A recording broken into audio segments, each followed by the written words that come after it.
for the second part of the Allies Hot Takes Thunder Dominion list. And this time we're only looking at the ally cards. Now, this is kind of brand new territory. They're a new type of card. I'm not like 100% sure how all of them are going to play out, and neither were the voters, of course. Before we get started, there's like a couple of things I wanted to note about allies and liaisons, of course, and that's that the things that affect how good an ally are a little complicated. So one thing of note is that in every game you start out with one favor token, and there are some allies for which this is important. That means you can use it at the opening of the game. Another thing about it is that Underling here is a notable liaison because it allows you to really kind of stack up on favor tokens faster than the other ones. And another one that we have to take note of is Importer. Importer makes you start the game with 5 favors instead of 1, but you never get any more. And so that's something that is fairly significant as well. Now, obviously, this is all kind of case by case, and that's what makes it difficult to evaluate. Like, there's some where Importer is very strong, and then there's some where it's not, and like the speed at which you're getting favors is going to alter how good various allies are. So I don't think it's ever really a clear-cut thing, but we did our best. So, well, let's get things started. So it's really hard to put these in tiers, honestly. We're gonna do our best. Okay, so Gang of Pickpockets, putting in the D tier. Now, just to be clear, here let's change the name of this tier here. So the voters were a little bit split on how they were deciding where to put Gang of Pickpockets. Some said it was the worst, others were evaluating it based on the fact that it's preventing a bad effect. Let's look at the card here. So right here, Gang of Pickpockets. At the start of your turn, you discard down to 4 cards in hand unless you spend a favor. So obviously it's the only negative ally. It's the only one that where you're getting hurt the whole game. And you're actually paying the favor to prevent the attack from hurting you. So arguably it shouldn't be at the bottom of the list. But this is just how things went in the first poll. So it got robbed. But yeah, it's the only negative one, and you probably should be getting favor tokens to stop this attack from hurting you. But I think you can also ignore it a fair amount. 4 cards is not too bad in a lot of hands. So yeah, maybe it would be down there anyway. I don't know. But let's move on to the next interesting one, which is Circle of Witches. And I'm not going to put any of these in C tier, I think, just because I feel like it's pretty unclear what constitutes a good ally at this point. So Circle of Witches is up here. Basically, after you play a liaison, you can spend 3 favors to have each other player gain a curse. So this is very slow. That's the reason it's ranked this low. First of all, you have to have 3 favors, which means you have to build them up somehow.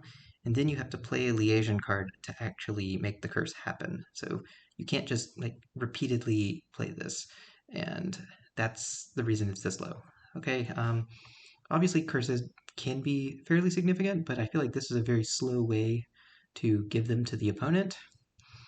And yeah, that's about all there is to say about it. Yeah, I think it's a lot weaker than it looks, but it is a cursing attack, so it's still going to be significant. And we're going to have to see how it plays out, because probably, say, with Underling, it's decently strong there. Okay, the next one on the list, let me find it, is Mountain Folk over here. So at the start of your turn, you can spend 5 favors for +3 cards. And it seems like most people agreed that this was rather slow for getting +3 cards. Getting 5 favors, there's not really, I don't know, there's not really a good way to get 5 favors quickly. So it's gonna not come up all that often, I think, that you're want to you're going to want to explicitly go for this. You have to need the Liaison card kind of independently of Mountain Folk, and then it's a nice bonus to have. Like +3 cards is good, but I don't know, that's a lot of investment to get it. So I think I think that might be like why this one was ranked a little bit lower than the others. Next one is Family of Inventors. So when I read this card, I wasn't kind of aware of the fact that these are universal. So basically, at the start of your buy phase, you can put a favor token on a non-victory supply pile, and cards cost one less per favor token in their piles. So this applies to everybody, not just you. So if you lower the cost of things, you're also making it easier for opponents to get them. I think it's still good to do it. Like you probably still want the cards to be cheaper, so it's probably worth it. But I don't know about specifically going for it. Like the fact that your opponent can use it is kind of a knock against it. Now you can use it to mess with their trash for benefit, and I've seen that like touted as one of the nice things about it a lot. But I feel like that's not gonna come up that often. I feel like that's just kind of a niche thing that Family of Inventors does. So yeah, it definitely has strengths and weaknesses. I think like overall it's good to lower the cost of stuff, but yeah, it's not really super impressive, and I'm probably not going to be investing uh, deck space into getting it that often, I think. Okay, the next card on the list here is Crafter's Guild, which is right here. And basically, at the start of your turn, you spend 2 favors to gain a card costing up to 4 on your deck. So it's like a armory. And yeah, you do it at the start of your turn, so I guess you can get the thing right away, and that's pretty cool. Not too much to say there. Like it's a slow gainer, but um, yeah, I mean it's not bad to have stuff right away, as long as you can draw it with a cantrip or something. So yeah, I mean I definitely don't think it's bad. Yeah, I think it's B tier. Like it's pretty average. Next is going to be League of Shopkeepers, which is right here. So after you play a liaison, if you've got 5 or more favors, you get plus coin. If you have 10 or more, you get action and buy. So this is one of the ones where you have to stockpile favor tokens. So that's pretty nice. And the cards that build it up really big are going to be real nice, like Underling. And I think like it could pay off quite a bit because if you have lots of liaison cards and you're getting lots of coin or lots of action and buy, um, that's really really strong. Because like if you think about it with Underling, you get the card action, then action and buy. So Underling is now a village, and it also gives you the coin there. So that's very strong. But I think like with a lot of the slower liaisons, this isn't going to be worth going for because you have to build up to 5 to get the coin in the first place, and building up to 10 is going to take quite a while. So yeah, maybe you can quickly get to it with some of them, but I think like a lot of the times it's just not going to pay off. When it does pay off, it's pretty big though. It's pretty big. So yeah, I think that's about the long and short of it there. I would also put this in the B tier, but maybe if I play with it more, it'll surprise me. All right, what is actually next? Did I skip one? I did skip one. Let me see. See, I did Circle of Witches, Mountain Folk. Um, yeah, I skipped League of Bankers. That's okay. So League of Bankers, basically in your buy phase, you get a coin for every 4 favors. And if you played with this a few times, you'll know that this is very slow. It's very slow getting 4 favors, even slower building it up past that. So you need to have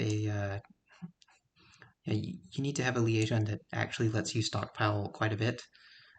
And I think we had it here. Yeah, it's a little bit more useful than Mountain Folk because I mean, getting coins every turn is really good. If you think about, say, Canal or the Key, like just having that extra economy every turn is significant. But I think the setup is going to be pretty difficult with a bunch of the liaison cards. So yeah, I wouldn't say like it's thoroughly impressive. It's just kind of B tier. Sorry for getting them out of order there. All right, but I do think it can be amazing. Like if you have a deck that's playing, I don't know, 6 underlings a turn or something. Yeah, that's nice. Okay. after League of Bankers, oh, after League of Shopkeepers there, what was next? Oh, the Woodworkers Guild, which is down here. So at the start of your buy phase, you can spend a favor to trash an action card from your hand. If you did, gain an action card. Okay, so I guess it's a little bit like swap, right? You can spend a favor to turn one action into another, or maybe a better comparison is advance. Yeah, advance is a very good effect, and there are lots of kind of dummy action cards you don't mind turning into something better. And it only takes one favor, so that's quite nice. You also don't have to spend a buy on it. So yeah, I think like overall this is already pretty good, and we're just going to go ahead and start the A tier because I really don't think any of these are bad at this point, or even middling. I think this is decently strong right there. Gaining action cards from lesser action cards. Even if you get like a Pearl Diver and you turn that into something better, that's strong. So yeah, it's got to be there. I think you're going to use it a fair amount when it's on the board, but you're probably not going to invest heavily in liaisons to use it. You're probably okay with just like one or two times in most games. Okay, next up then is this one, the Order of Astrologers. So when you're shuffling, you can pick one card per favor that you spend to go on top. Obviously, this is nice to get a guarantee. It's kind of like Star Chart there. Even if you just use the one at the start of the game to get whatever you bought in your opening right away, I think that's pretty strong. Yeah, nothing to complain about with this card. I think like it's decent to build up, but I think I'm gonna get it more like if the liaison card is already pretty good, personally.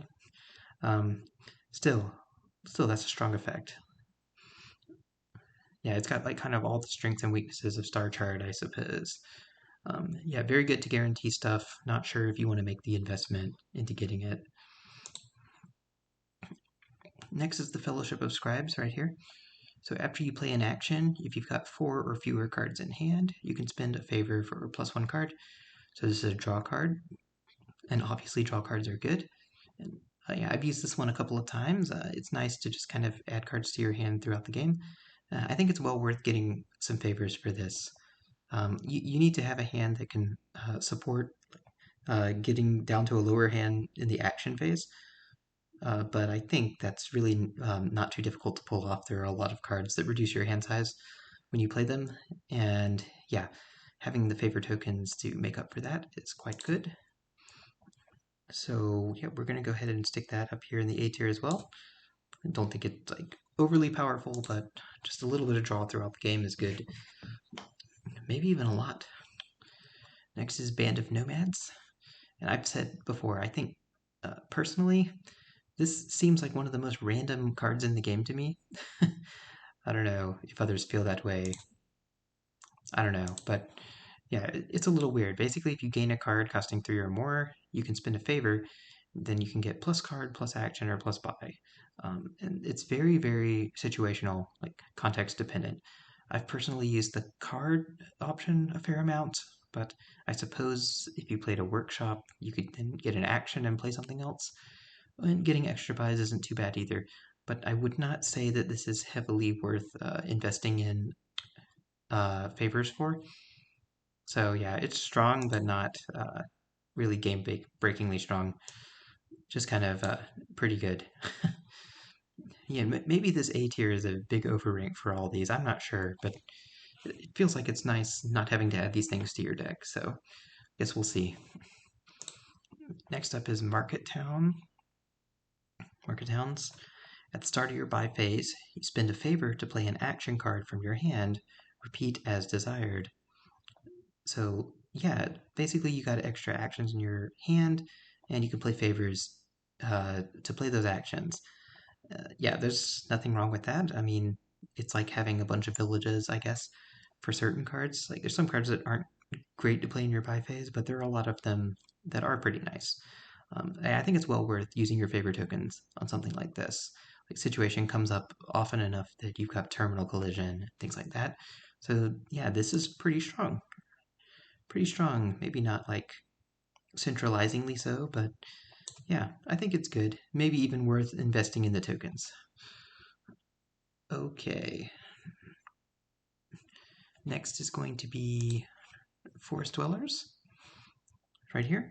So at the start of your turn, you can spend a favor to look at the top 3 cards of your deck, discard any number, and put the rest back. Yeah, digging through your deck in general is a nice effect to have at the very beginning of your turn, like this. Yeah, helping you smooth out draws and get to key cards pretty quickly. And at a cost of only 1 favor, I think this is rather good. Rather good. Like, not amazing, but probably worth having several favor tokens in order to do. So yeah, put that in the A tier. See, the funny thing, I feel like I'm blowing through these, but there's not too much to say about a lot of these. It's like, it's stuff where, yeah, that sounds good to have. And yeah, that's kind of the thing about these liaisons or these allies. I'm kind of wondering if in the future these will even be ranked because I don't know. In a lot of cases, it's just like, yeah, that's good. We'll have to see what the group thinks there. Next is Cave Dwellers. So Cave Dwellers, controversial one. At the start of your turn, you can spend a favor to discard a card and draw a card and repeat as much as you want. So this can be really important in the opening of the game, and it can just be great throughout the game to kind of make sure that you have a good hand. Yeah, not too much to say there other than it's very significant. Like if you can get yourself to open 5-2, you probably want to take the gamble to try and get there if it's important, among other things. Among other things. So yeah, I feel like it's going to be very useful throughout the game. It's probably the first S tier, but I'll see. I'll see. Maybe I'll change my mind. Next is the desert guides. Right here at the start of your turn, you can spend a favor to discard your hand and draw 5 cards. So yeah, this is like guide. This is more like an A tier. I think yeah, it's kind of like having guide on deck. It only takes a favor. You don't have to buy a card and then wait until it's in play like you do with guide.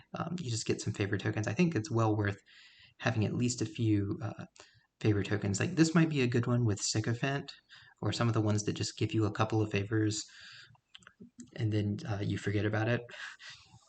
Yeah, it feels like this will like save you a couple of times throughout the game and then not really be relevant again. So yeah, it's strong. It's definitely strong, but it's not really incredible or anything. Where is Desert Guides? I might have it down here in the action cards. Oh boy,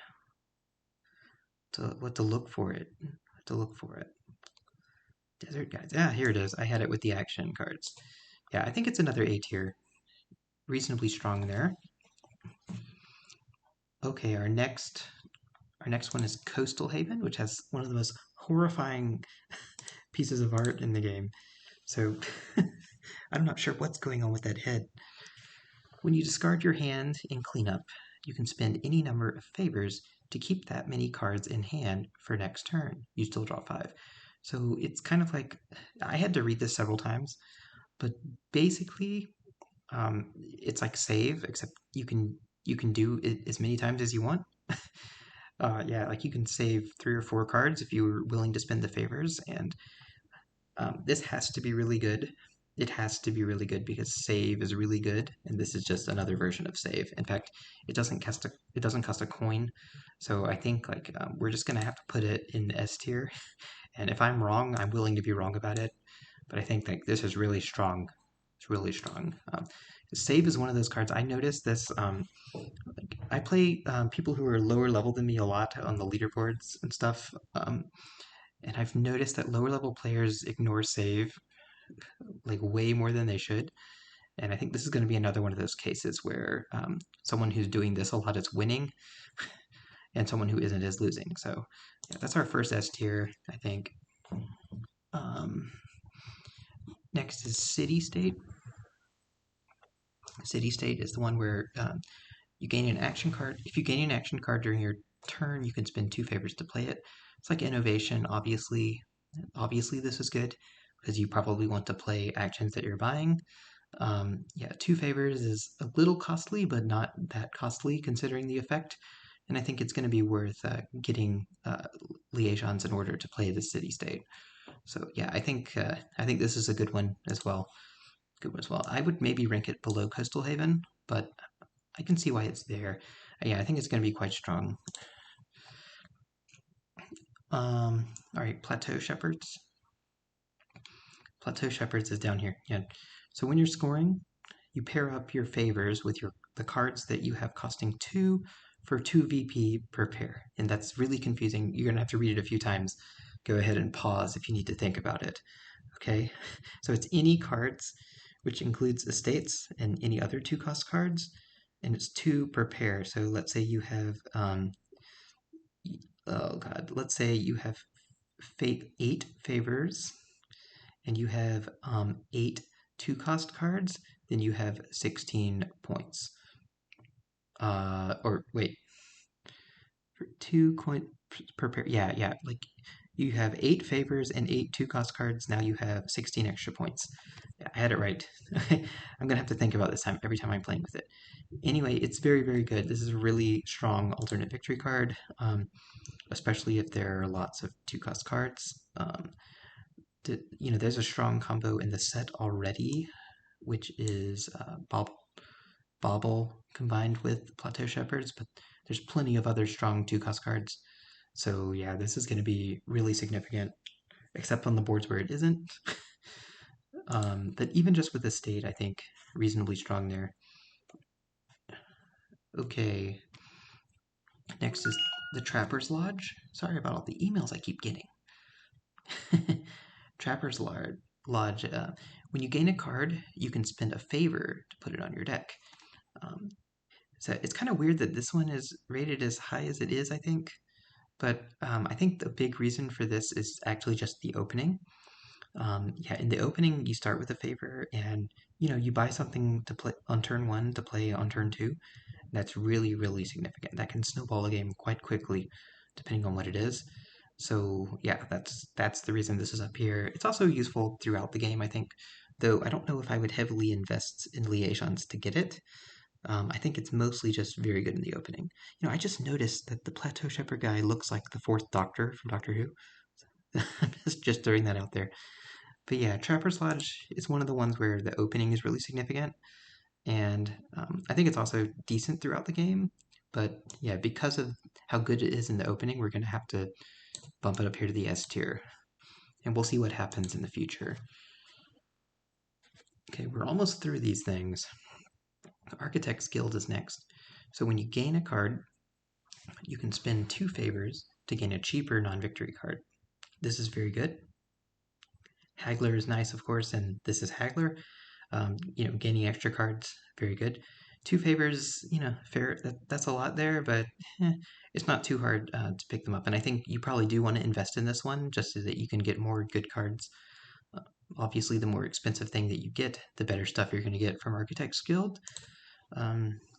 Yeah, it feels like it'll snowball throughout the game into being really, really good. Get lots of strong cards like Province with Gold, Province with King's Court, that kind of thing. Yeah, seems really good. Seems really good. I don't know if it's should be above some of these, but yeah, you're going to be going for it.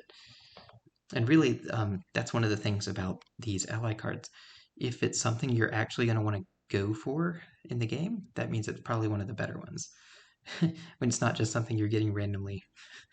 Okay, Order of Masons. This one's really good. So when shuffling, you can pick up to 2 cards per favor you spend to put it into your discard pile.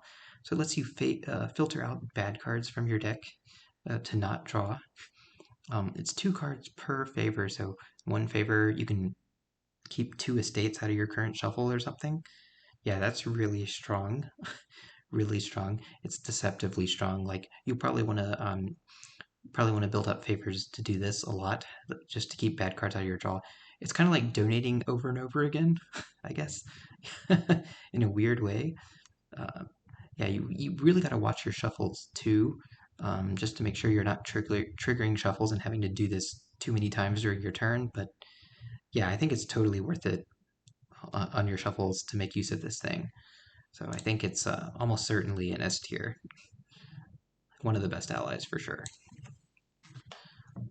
All right, 2 more. And first one here is Peaceful Cult. So, of course, the trashing one. At the start of your buy phase, spend as many number of favors as you want to trash that many cards from your hand. Obviously good. Obviously good. You'll want to invest in Liaison early to trash. If you have Importer, you start with 5 favors and you can trash right on turns 1 and 2. So it's actually going to be better than Donate in a weird way, right? Not even a weird way. That's just straight up faster than Donate a lot of the time. But that means that Importer has to be in the kingdom, so it's not going to be there most of the time. Usually it's going to be a different liaison that you're having to get with this, but I think it's totally worth it because this is just a very strong effect. One thing I'll note is with Sycophant, if you trash Sycophant, you can get 2 more favors. So yeah, you can build up your tokens there to get more peaceful cults and trash more. Yeah, I think that's definitely a good one. Definitely a good one. And number 1, obviously, is Island Folk. I think there's really no question this is the best one. At the end of your turn, if the previous turn wasn't yours, you can spend 5 favors to take another turn. Just take another turn. There's no limit. There's no hand size limit. You can buy stuff. There's no playing only 3 cards a turn. Nope. Just a whole another turn for 5 favors. You absolutely, absolutely have to go for Island Folk when it's in the kingdom. I think because if your opponent is getting 2 turns and you're not, you're losing. You're losing. So yes, number 1 with a bullet, absolutely. And that's about where I'm at with these allies. Now, I have even less experience playing with these than I do the kingdom cards. So it's a some of these are definitely iffy. Like my takes on them are iffy, and also Thunder's Dominion takes, of course, could be iffy. But I think they're all like at least reasonably strong, and I don't feel comfortable ranking any down here. Even Gang of Pickpockets, if we consider what it actually does, it prevents you from discarding. I think it's like at least top of B. So yeah, here's the list. And that's it for the Allies Hot Takes list. Hopefully, I'll be back in a year or two with some cold takes. See you then.